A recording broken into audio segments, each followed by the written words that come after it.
আসসালামু আলাইকুম রহমতুল্লাহি ওবরকাত।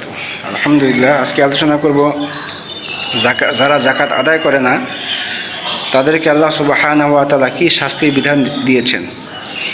এই বিষয়ে সূরা তাওবার 34 নম্বর আয়াতে আল্লাহ তাআলা বলেন, ওয়াল্লাযীনা ইয়াকনিজুনা আয-যাহাবা ওয়াল ফিদ্দা, যারা স্বর্ণরূপা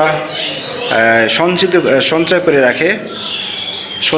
রাখে ওয়ালা ইউনফিকুনাহা, তারা ব্যয় করে না ফি সাবিলিল্লাহ, আল্লাহ তাআলার রাস্তায়।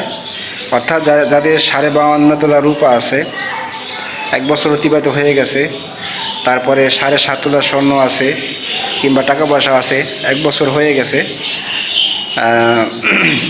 নিজ প্রয়োজনে বাদ দিয়ে 1 বছর হয়ে গেছে, তারা যদি জাকাত, স্বর্ণের জাকাত, রূপার জাকাত আদায় না করে, তাদেরকে আল্লাহ তাআলা বলেন ফাবাশশিরহুম, তাদেরকে সুসংবাদ দাও। কিসের সুসংবাদ? বিআযাবিন আলীম, তাদেরকে যন্ত্রণাদায়ক শাস্তির সুসংবাদ দিন। সূরা তাওবার 34-35 নম্বরে আল্লাহ তাআলা আরও বলেন, ইয়াউমা ইউহমা আলাইহা ফি নারি জাহান্নামা ফাতুকওয়া বিহা, সেদিন ওই ধন সম্পদগুলোকে জাহান্নামের আগুনে গরম করা হবে। অর্থাৎ স্বর্ণরূপাকে জাহান্নামের আগুনে গরম করা হবে। গরম করে কি করা হবে? জিবাহুহুম, তাদের ওয়াজুনুবুহুম, তাদের পাজরে এবং তাদের কপালে, অজুহুরহুম, এবং তাদের পিঠে দাগ দেওয়া হবে। স্বর্ণরূপা গরম করে আগুনে, জাহান্নামের আগুনে গরম করে তাদের পিঠে, পাজরে এবং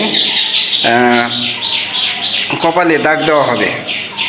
হাযা মা কানাস্তুম, এবং সেই সম্পদগুলো তখন বলবে, আমি তোমার সেই সম্পদ লিআনফুসিকুম, যেটা তুমি সঞ্চিত করে রেখেছিলে।